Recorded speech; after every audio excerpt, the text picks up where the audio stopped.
সমৃদ্ধ হওক তাৰ আশা কৰিছোঁ। আমাৰ চিঞৰে অসমৰ মূৰৰ পৰা মূৰলৈ যাত্ৰা অব্যাহত ৰাখক তাৰ আশা কৰিছোঁ। পাঠকসকলে এখন আলোচনী বা এখন বাতৰি কাকতৰ মূল উপজীৱ বা তেওঁলোকে এখন কাকত জীয়াই ৰাখিব পাৰে। গতিকে আশা ৰাখিছোঁ আমাৰ চিঞৰ তথা ৰহস্য আজি 48 বছৰ হৈ গৈছে, ক'বলৈ ভাল লাগে।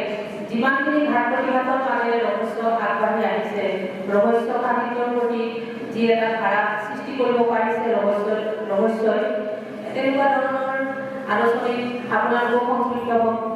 ইমানখিনি সুবিধা আপোনালোকৰ সন্মুখত আছে। মই ছাত্ৰ ছাত্ৰীসকলক ক'ব বিচাৰিছোঁ, ইমানখিনি সুযোগ সুবিধা আপোনালোকৰ মাজত আছে। আপোনালোকেও এই সাহিত্য চৰ্চাৰ ক্ষেত্ৰত এই সুযোগ গ্ৰহণ কৰক, আপোনালোকে হাতত কলম তুলি লওক তাৰ আশা ৰাখিছোঁ। আৰু পুনৰবাৰ ৰহস্য প্ৰকাশন তথা আমাৰ চিঞৰলৈ আন্তৰিক শুভকামনা জনাই বক্তব্য সামৰণি মাৰিছোঁ। ধন্যবাদ। জয়।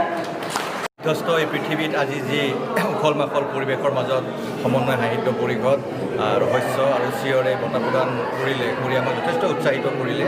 গোটেই সময়টোৱে হতাশাৰ সময় আছিলে আৰু এনেকুৱাকৈ আমাক উজ্জীৱিত কৰাৰ বাবে মই সমন্বয় সাহিত্য পৰিষদ, ৰহস্য গোষ্ঠী আৰু চিঞৰ গোষ্ঠীক ধন্যবাদ জ্ঞাপন কৰিছোঁ। খুব উৎসাহিত হৈছোঁ, প্ৰেৰণা পাইছোঁ। সৰু এটা কবিতা গাই দিব নেকি?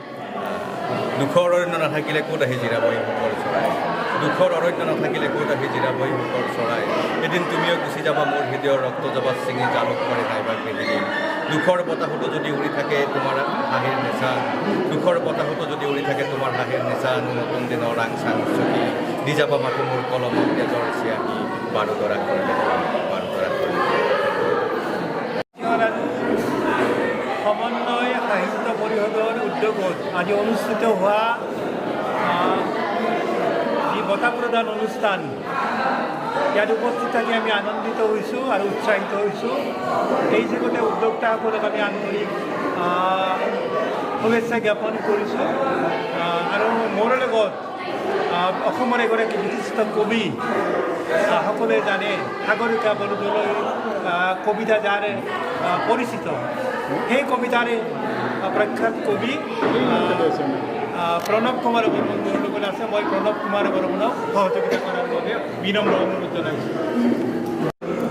আপোনালোকক জনাবলৈ পাই সুখী হৈছোঁ। স্বপ্নৰ স্বদেশ নামৰ এখন আলোচনী আপোনালোকৰ মাজলৈ আহিব।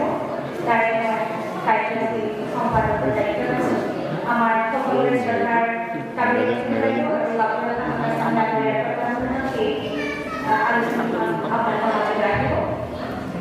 মই বিশেষ ক'বলৈ আছে বুলি মই নাথাকোঁ। উপযুক্ত বক্তাসকলে সুন্দৰকৈ কৈ আছে।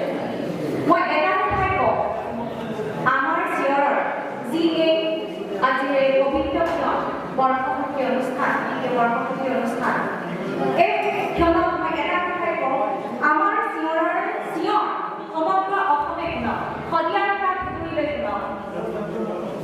যি গণতন্ত্ৰৰ চতুৰ্থ স্তম্ভ হিচাপে আমাৰ চিঞৰে যি যোৱা 2 বছৰৰে যি তেওঁলোকৰ কৰ্মদক্ষতা দেখুৱাই আহিছে, বাবুৰা আমাৰ চাংগাৰ তত্ত্বাৱধানত আৰু লগতে এটা যি নিউজ পৰ্টেল চেনেল আছে, তাৰ সমগ্ৰ বিয়পি পৰক, সকলোৱে ইয়াক আগবাঢ়ি লওক আৰু সফলভাৱে বহু বছৰ জীয়াই থাকক।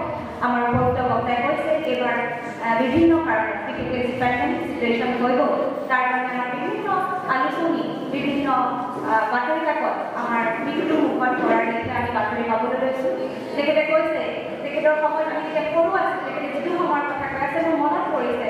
আমি এতিয়া বিস্ময়, ৰহস্য, মায়া, কৃষ্ণটোৰ 4খন সমান পৰাকৈ চলা আলোচনী আছিলে।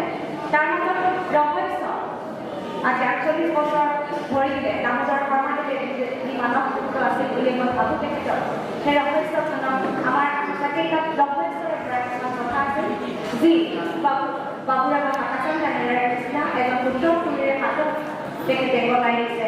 সেই মুহূৰ্তত তেখেতে আৰু যেতিয়া ভাবিছে যে মই ৰহস্য আৰু মই বনাই গভীৰভাৱে চলাই দিবলৈ মোৰ অসুবিধা হ'ব, তেতিয়া তেখেতে এটা মই ভাবোঁ যোগ্য উত্তৰসূৰী তেখেতে নিৰ্বাচন কৰিছে আৰু ৰহস্য তেখেতৰ হাতত বাবুৰা হাকাচন ডাঙৰীয়াৰ হাতত ৰহস্য গলাই দিছে। আৰু আজি সফল যাত্ৰা অব্যাহত আছে সেই যাত্ৰাও সদায় থাকক আমাৰ শুভেচ্ছা